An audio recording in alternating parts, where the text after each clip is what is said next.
Dick Fay here with a new series we call Notable Neighbors. Not necessarily the rich and famous, but creative and talented folks here in Lake Wildwood with extraordinary stories that really deserve telling. So I think it's going to be a good series. These are true stories that may surprise you from folks you may know or you may think you know. But here we go with Notable Neighbors.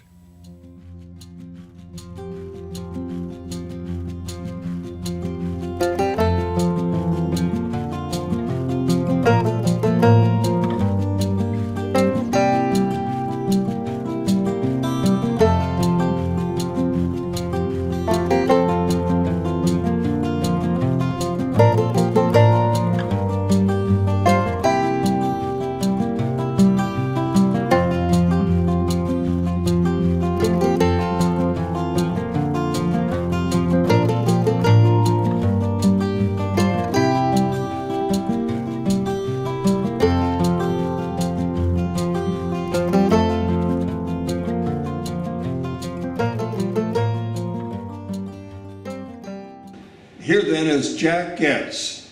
Hey, hi, Dick. Hey, could you tell me more about this? I know you're painting and you're writing at 99, and that's fantastic. And now you've got something going here that's a little different.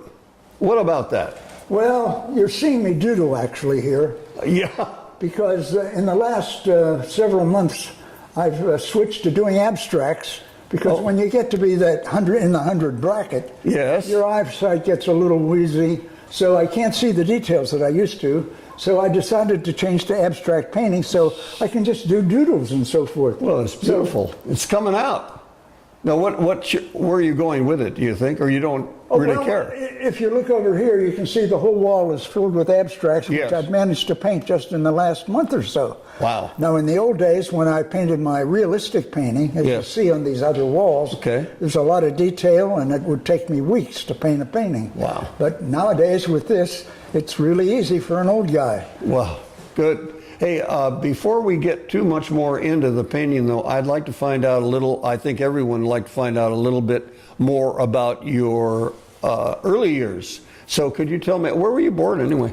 Well, I was a kid from McKeesport, which is a smoke-filled town with steel mills and so forth. In where? In Pennsylvania, near Pittsburgh. Oh, okay.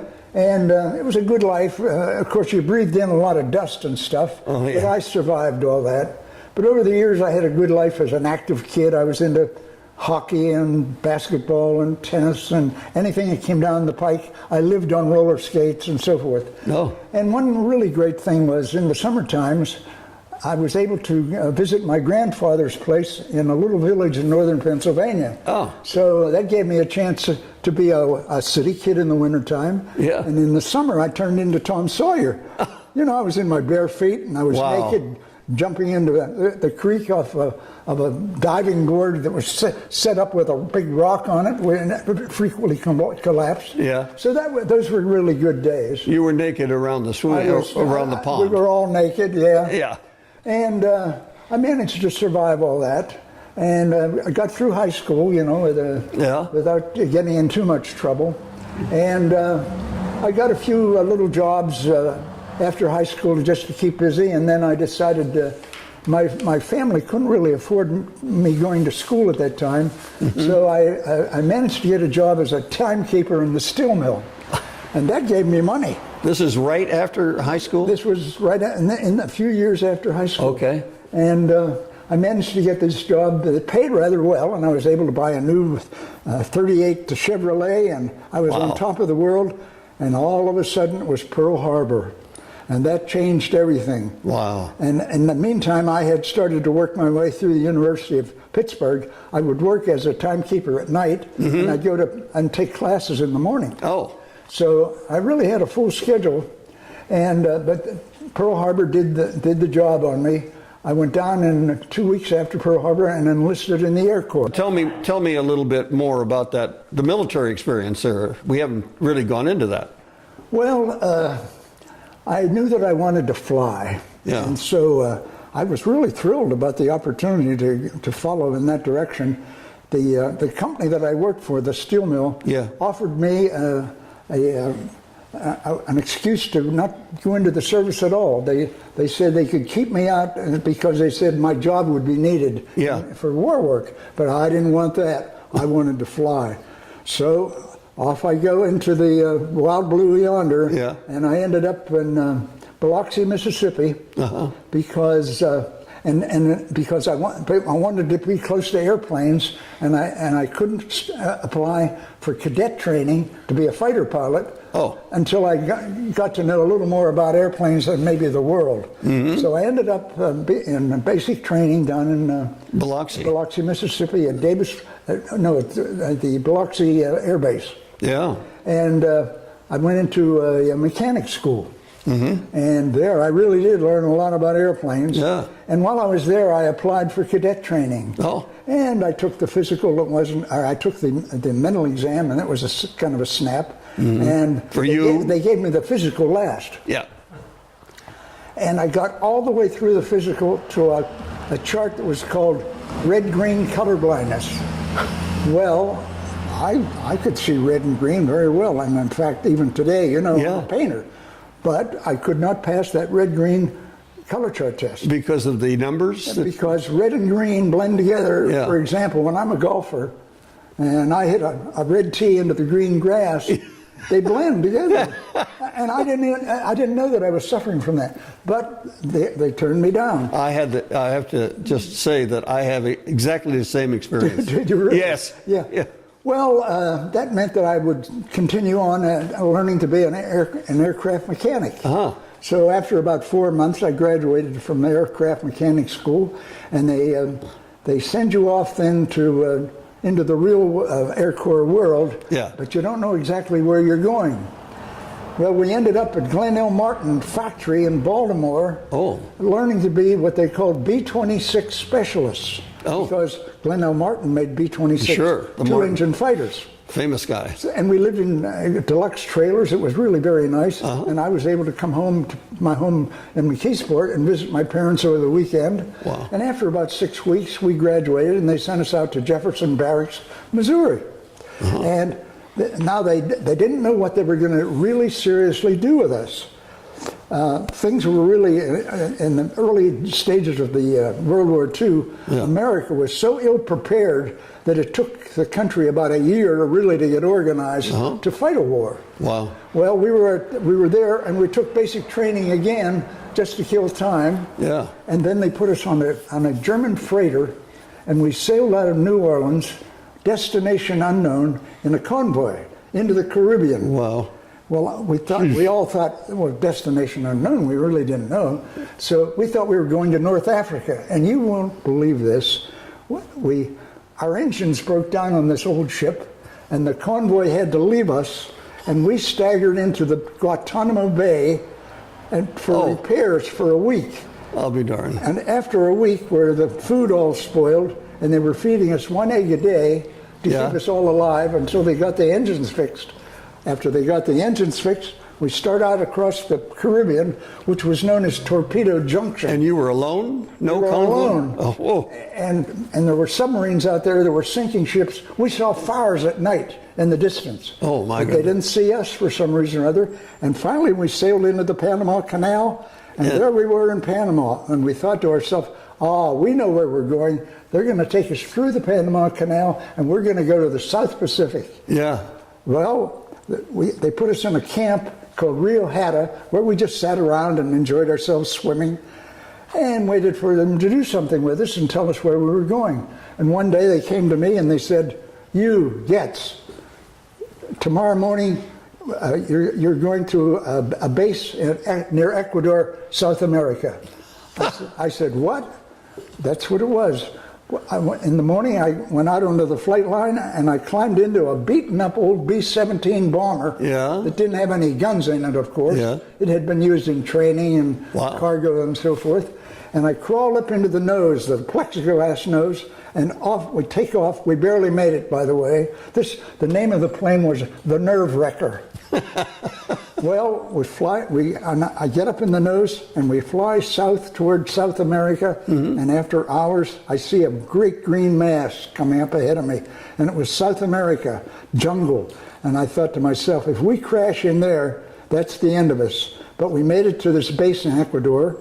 We were there about 3 days, and they said, Goetz, you're flying to the Galapagos Islands in the morning. Oh my God, Jack. I couldn't believe it. It was called the Rock. And the next morning I got on my first B-24, the plane that I flew in combat later in life. And off we go on the equator and flew 600 miles out into the Pacific to this lonely little island where there was a base and one runway. And the reason they were there, these 3 B-24s, was to fly a patrol over the Pacific. Oh, I see. Where Japanese submarines were knocking down tonnage coming through the Panama Canal. Really? So we did that. So they would wait right outside the canal, and that's right. So we were out there looking for submarines, and I turned into I was learning to be a crew chief. At the same time, I learned to be a flight engineer because I would fly between the pilot and the co-pilot and on these long, lonely patrols. Yeah. Well, because I didn't know this for many years, the place was known as a hardship post, and this was a big surprise to us. After 3 months, they announced to us they were bringing us back to the States. Oh. So we had joined this squadron, and they'd been there quite a while, but so after only about 6 weeks, we all got onto an old freighter that picked us up, and we took off for Panama. We got there and got on a Liberty ship, came up to New York, landed in April, and we were all in tropical uniforms, and it was a snowstorm.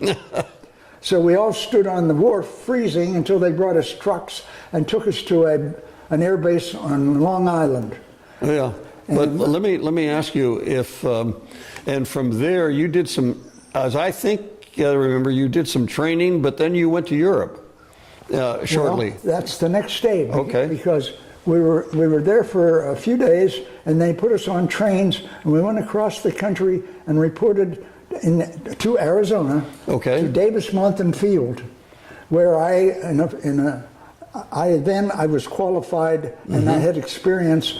And they soon made me a crew chief. Okay. So I was a crew chief in charge of a crew working on B-24s. Okay. Okay. Now, this was not a bad life because I could go into town and it was the mess hall was just wonderful. Flowers on the table, good food. I don't remember a mess hall like that. Well, it was that really, was different. Well, it was really great duty. Yeah. And the girls in town were beautiful. And I could tell you a lot of stories about that, but I won't get into all that. No. And what happened was, the trouble was, I began to feel that I was missing the war. You know, it was safe and it was pleasant, but people were fighting over Europe and down in the South Pacific, and I was missing the war.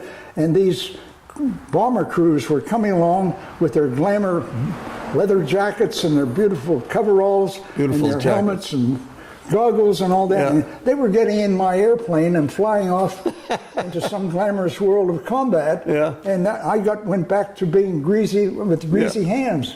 So I thought, I wish I could do that. I wish I could get on one of those crews and volunteer. Well, it turned out something happened that made that possible.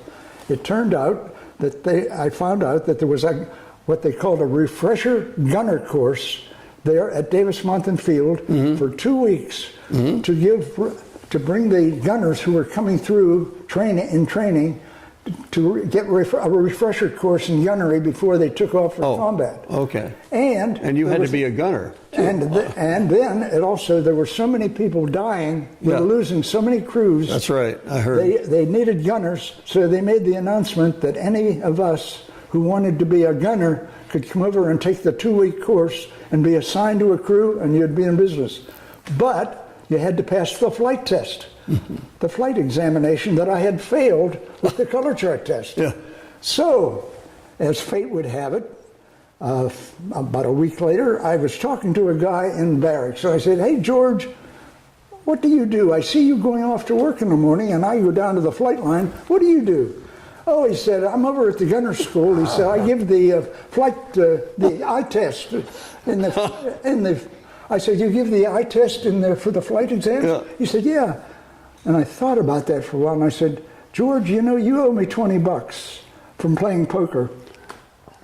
If I come over and take the flight test and apply for gunners, if you pass me on that test, you forget the $20. Okay. Oh, he said, I couldn't do that. You know, you have to be able to see red and green. I said, I can see red and green, but it's just that damn test that's the trouble. Yeah. So I went over and he gave it. He didn't have to pay the $20. They assigned me. I passed the test, of course. They assigned me to a bomber crew, and we trained for a couple of months. Even then, I had some regrets about what I had done because we were practicing landings at night, and I thought, hey, this is dangerous, you know. But, you know, the die had been cast. And so after a couple of months of training, we took off for Alamogordo, New Mexico. And we continued to train there. We would have planes fly by towing air targets, and we would be up at 10,000 feet with guns practicing shooting down the targets. Yeah. Right. We did that for a while, and then we went to Lincoln, Nebraska. We did some more training there, night training and so forth. We went back to Newport News in Virginia, and from there we flew up to Washington, and we were exposed to what they called high altitude pressure testing chamber. They put you in a chamber and they took you up to 16,000 feet, and they gave you a pad of paper, and you were supposed to write while you were in there. And as time went by, you would keep trying to write this story, and then finally they turned and brought you back down, and later they showed us what we wrote. And as you got to these high altitudes, you started to write really crazy stuff. You know, it was really fantastic. Well, we got through all that. They put us on a train and took us up to Long Island. I was back. But I wonder. I would like to go to if we can find out about that experience that you. How many missions did you have? Well, we in Europe. Well, we went to Long Island, and we were there for a few days. Okay. And they put us on the Queen Mary. Okay. And we sailed across on the Queen Mary in the North Atlantic, again with submarines all over the place. Wow. I didn't think a ship that big could make it across without being sunk. Yeah. But we made it in about 5 days. In a convoy. Yes, and then we were sent to a replacement depot. Okay. And from there, they sent us over to Ireland. Yeah. We went to Northern Ireland to a base for final combat training. And by the way, I changed crews there. The crew that I had trained with had a really nice young pilot, very inexperienced. But I met a pilot there in Ireland who had 2,000 hours of 4-engine time. So you opted for him. I switched. I figure if I'm going to go into combat, I want to go in with somebody that really knows what he's doing. Yeah. It's an interesting thing about that little pilot that I didn't think so much of. On their very first mission, they got hit so badly that they staggered across Europe with 2 engines out, and that little pilot that I didn't have too much faith in brought that damn plane clear across Europe, and he managed to make it within a mile of the runway, and they crashed in the woods. Oh. But anyway, I joined the Wyatt crew, the Burt Wyatt crew, a nice bunch of guys, and we trained together then for a couple of months, and then suddenly they announced it's combat time. They take us across the Irish Sea, we get on a train, we go to a combat base. And the combat base was in northeastern England near Norwich. Okay. And we got there, and the next 3 weeks was my time in combat. I didn't know it when we arrived, but 3 weeks later, everybody on the crew would be dead but me. Wow. Now, how many missions had you had before that? Well, after about a week or so of training, the final training, they announced our first mission.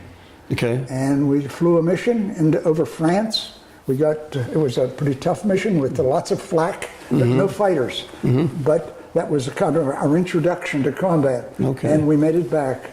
Then we flew our second. I only flew 5 missions, and it's lucky that I didn't fly any more because I flew a second mission, and we went to the formation. It was so foggy that we couldn't find the other airplanes when we got to altitude, and neither could anybody else. But we wandered out over the North Sea, made it to France, and we were all by ourselves. Now, this is an interesting thing that happened then. There we were in enemy territory, all by ourselves, and we're flying along, and it's foggy and cloudy, and suddenly out of the clouds, a formation of B-24s, just like us, came along heading in the general direction of Norway. I heard the pilot talking, I heard Bert talking to the navigator. And he said, should we join that group and go with them? And the navigator said, I don't think that would be a good idea. We don't know exactly what they're going to do. And then the pilot said, well, then why don't we just go to the original target and we'll bomb it, just us. And that was enough for me, and I interrupted from the top turret. And I said, excuse me, but there are 10 of us on this airplane, and I don't think that's a good idea. Now, I was a sergeant talking to the flight commander. He's a captain or something. And he didn't like that. But the navigator saved our neck, because he chimed in and said, I don't think it's too good an idea either, Bert. I think we ought to go back to base. So we turned around and we came back to base. We landed. They picked us up in a big truck to take us back to the flight line, and the pilot really chewed me out. He said, you're gonna lose your stripes. It was insubordination. And I'm sitting there thinking, I don't care because I'm alive. But go to the last. You said you didn't get to mission 5. The third mission was to Ham, Germany, and on the way back we got hit by 60 fighters. And I'm sitting up in the top turret, and I look up ahead of me. We're heading over Belgium after the raid, and I see a circle of bees up there, and suddenly that circle unwound, and I realized it were German fighters. German fighters, And I thought there were about 35 of them. It turned out later there were 60. And suddenly that line of fighters turns, and then they're coming toward you, and I could see their cannons in the wings blinking at me. And by this time, I'm shooting. I had 2 big 50 caliber machine guns, and the noise was terrific. It was amazing. And the battle just took place with what do you call that? The tracer bullets flying everywhere. And the fighter planes were going right over they came from the front and down over in the front of the formation and right over my head, and I could see the pilots in the cockpits and the big black Nazi symbol flying past. It was all very exciting. We made it back. We got back about late at night. And the next morning we got up very early and took off again, and we went across Germany to Leipheim, Germany, all the way near Munich, Germany. And there we got hit by heavy flak. It knocked out my electrical suit. I started to get cold. I had light furs over the electrical suit, but it was 5 hours at 40 below zero. I was in that turret cramped. And it was night when we landed. And they came, when we started to get out of the plane, I couldn't move. And they came and carried me into a little clinic that was nearby the runway. And I got there, and the doctor examined me, and that doctor saved my life. Because what happened? Well, he said, he put me on a table, and because things were very primitive in those days, they thawed me out with a heat lamp. And he had me pull my pants down, and he looked at me, because I said, the problem is I got I'm paralyzed around my hips. And he examined my back, and he said, okay, you're okay. And I got up and he said, well, how do you feel? Well, I was about 22. I said, I feel pretty good.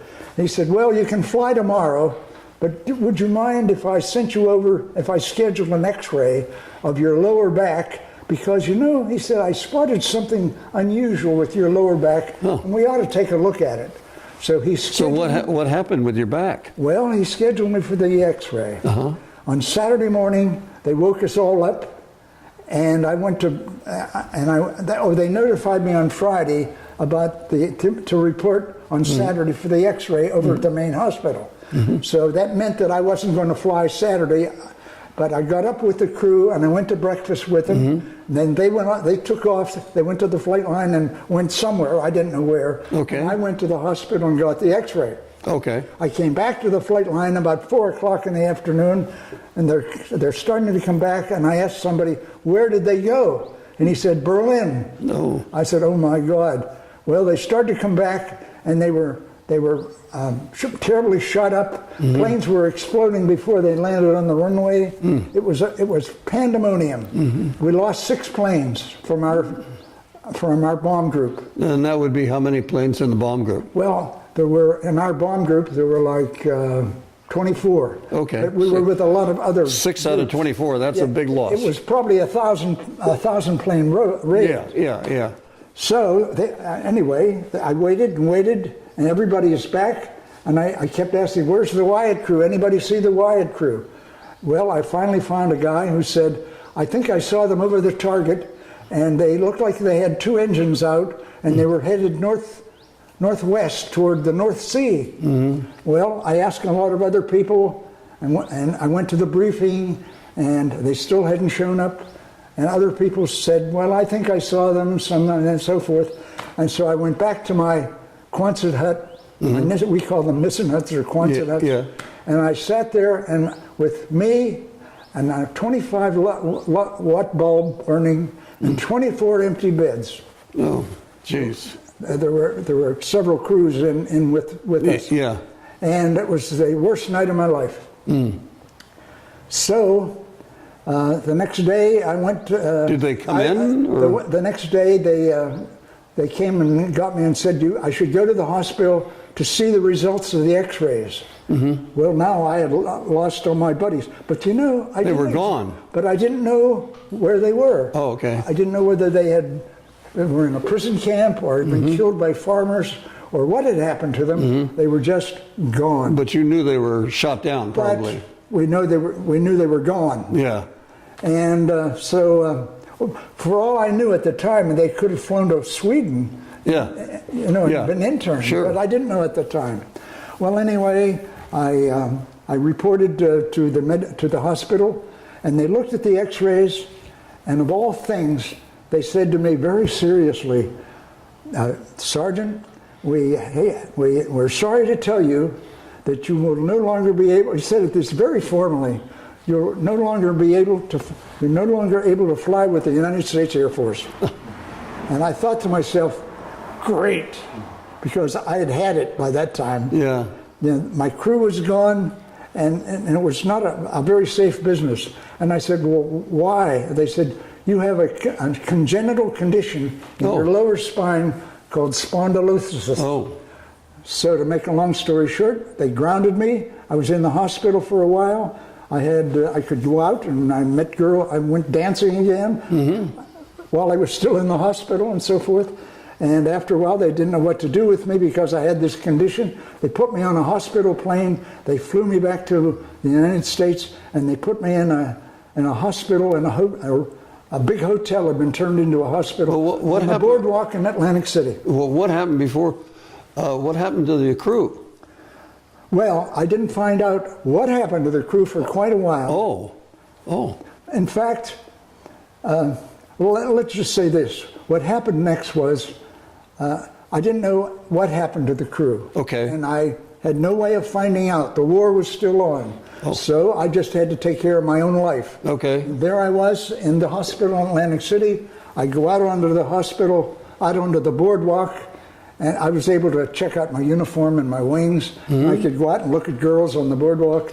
Well, that's recuperation. Yeah, well, one evening it was getting dusk, and I saw 3 pretty girls coming up toward the boardwalk. Oh, this is getting interesting. Yeah, well, they stopped about 10 feet from me, and the girl in the middle was the most beautiful thing I'd ever laid eyes on. I almost fainted. Is that right? Yeah, and 2 of them decided to go this direction, and the beautiful girl took off this way because she was going to go to the movies, I heard her say. Okay. So she took off walking in the dark on the boardwalk, and I said to myself, it's now or never.